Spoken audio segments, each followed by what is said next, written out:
Ringed with world-class beaches and some of the most spectacular nature on the continent, Sydney is the continent's cosmopolitan hub, and home to two renowned architectural icons, the Opera House and the Harbour Bridge. No one ever tires of Sydney's magnificent nature and its two landmark structures. The Sydney Opera House is both awe-inspiring and utterly welcoming.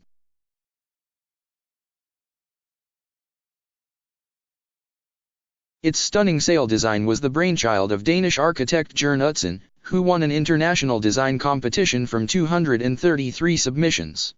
Sydney Harbour Bridge is equally loved, especially when the city comes out to see the fireworks explode over it for New Year's Eve celebrations.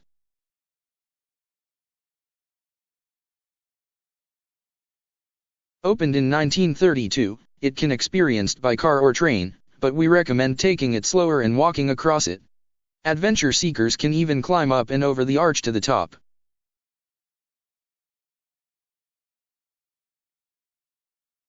Sydney Harbour's shoreline is dotted with large swaths of national park, perfect for hiking and picnics. On the north side of the harbour is the ultimate zoo with a view, Taronga Park.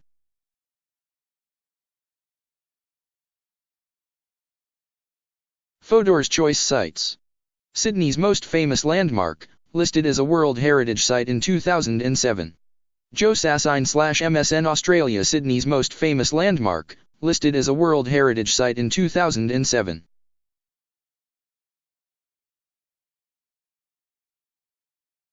Sydney Opera House. Sydney's most famous landmark, listed as a World Heritage Site in 2007, had such a long and troubled construction phase that it's almost a miracle it was ever completed. Architect Jørn Utzon's concepts were dazzling, and so far ahead of their time that the soaring sails that formed the walls and roof could not be built by existing technology.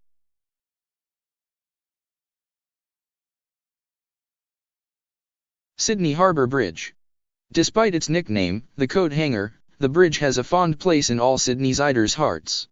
Its opening on March 19, 1932, during the height of the Great Depression, lifted the spirits of citizens and provided some very unexpected theatre.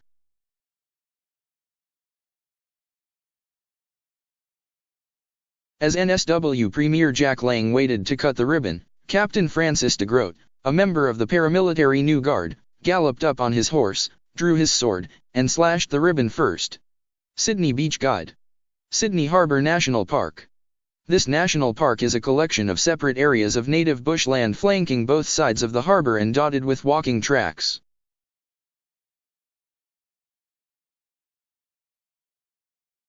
Miles of paths wind through the bush and up and down rocky outcrops and headlands. One of the best walks is the 9.5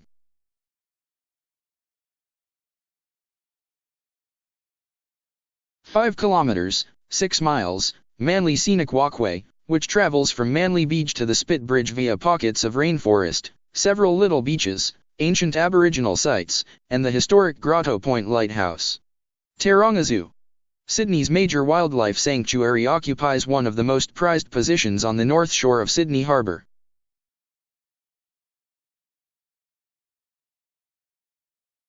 Daily shows, such as the Seal and the Birds of Prey show, are included in the admission price of $1.41.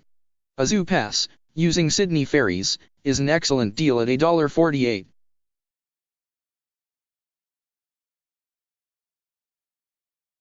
Midweek visits to Circular Quay and Sydney Harbour are always recommended.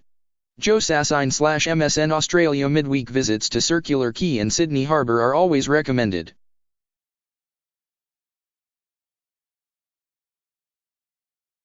Timing. The Opera House and Bridge. A guided Opera House tour takes 1 hour, while the backstage tour, complete with a full breakfast, takes 2 hours. If you're exploring sans guided tour, allot about 30 minutes to walk around the outside of the building and into some of the interior areas.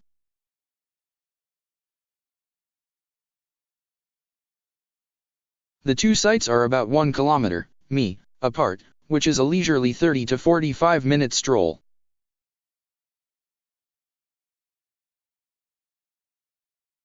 It takes 3 hours to do the bridge climb tour and around 30 minutes if you do your own walk across the harbour bridge from the south to the north side.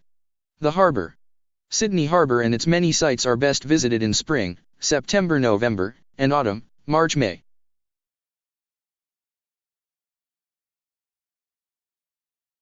Summers can be hot and sticky and crowded with kids on school break. Winters, June-August, can be mild, and you may even find some lunch bargains at nice restaurants.